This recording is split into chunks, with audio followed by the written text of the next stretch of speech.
I think there's one mistake that we're all making here today. Okay. Genes do not define individuals, even people with genetic diseases. They identify individuals. But we are not the product of one gene, even a gene that has a mistake in it. That identifies the syndrome or the disease, but it's the whole constellation. And what we're finding even in TKT deficiency, and I'm sure it's true for everybody here who knows somebody with a genetic disease, that they're not identical twins to others who have. So we should remember to say we're identifying people, not defining them. I think there has to be two ways we think about how we encourage investment in ultra-rare diseases. First of all, when there are small companies doing it, there has to be a path to something to get investors to do that. And if there isn't a path, it's just the capital's not going to be there. When you're as large as Regeneron, we have 50 things in clinical development. Probably maybe 10 are for ultra-rare diseases. We've even thought about a couple of them just giving them away. And that's okay. It's like the general practitioner in the old days. He could charge the people who could afford, and if somebody came in and couldn't afford, that's okay too. If you're a large company like we are, you can do something like that. But you also learn so much from studying these rare diseases. The one that moves me the most is we've taken children who are profoundly deaf. You put a jet engine next to them, and they hear nothing. And with gene therapy, they have gotten normal hearing. It's unbelievable. I mean, it really, anybody who watches the video of this, it makes you cry. And we're not going to make any money on this, okay? But maybe we learn about how to deal with age-related hearing loss or other conditions. Maybe we learn how that gene interacts. It's called otopharylin in the inner ear, how it interacts in other hearing disorders. So, but there has to be a path because our system works based on these kinds of incentives. Len, Regeneron is pretty unique. You have said that you're probably the only CEO in America who doesn't know how much you earned last quarter. It's true. You look at this, I think you're also one of the longest serving CEOs in America. I want to recognize Warren Buffett and thank him because yes. I personally have to thank him because when he retired, I became the longest serving CEO in the country. So thank you for that. We have tried to focus on the long term. Yeah. Of course, when I come on your show and I know you're going to grill me about the quarter, I get prepped for it. But we try not to pay that much attention, which is kind of unique for a company with a market cap of 80 billion. We're in it for the long haul and always the long haul. And you know, we spent 25 years wandering without making any money. And I'm not talking about losing $1 million here or there. I'm talking about losing billions too. As you said in your introduction, we became an overnight success. You know, we have to have a long-term perspective. These diseases need a long-term perspective.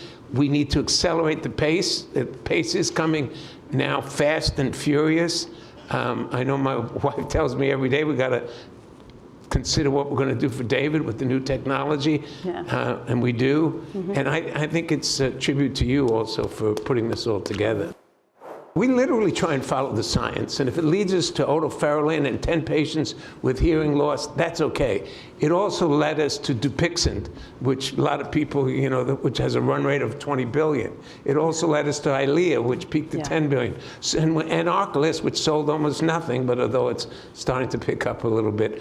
We try not to put commercial input into any of the research until the very, very, very end. Yeah. Harriet, I want to talk about the other path that you're following this whole time, about what you've been developing for longer-term problems that we all worry about for our kids, like what happens next. I think the housing solution that you've set up is an incredibly important one. Can you describe it for us? Yes, certainly. There is a school/community in New Haven, Connecticut. It used to be called Chapel Haven. It is over 50 years old, but it has been renamed Chapel Haven Schleifer Center. because of our belief in the necessity of creating lifetime options for people with social and developmental challenges. We have about 250 individuals who live in the community and on campus. And our individuals range from 18 years into their 70s.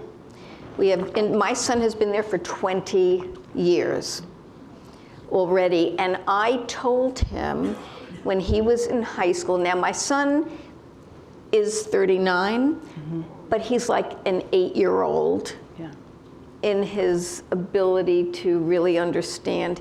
He has pockets of nonverbal problem solving that are wonderful, but his language is very delayed, and he doesn't know the 3 and 1 or 4. Yeah. So I knew when he was in high school that we had to create a life for him, and I had done some research, put it away and took it out again. And I realized that we had the means for him to live in our house comfortably, but that would have cheated him from having a sense of independence and purpose and friends. Yeah. So when I identified Chapel Haven, the first 2 years are devoted to residential living and adult daily living skills, skills to be independent, clean your apartment, cross the street, go to the bank. Well, my son flunked that, initial, but I told him that was college. Yeah. So I said, your brother went to college and your cousins went to college, and you are going to college also.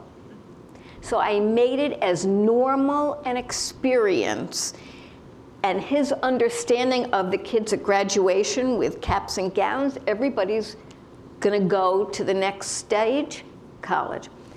So as I said, he flunked, and then we realized that we had to develop a component in that program to provide greater supports.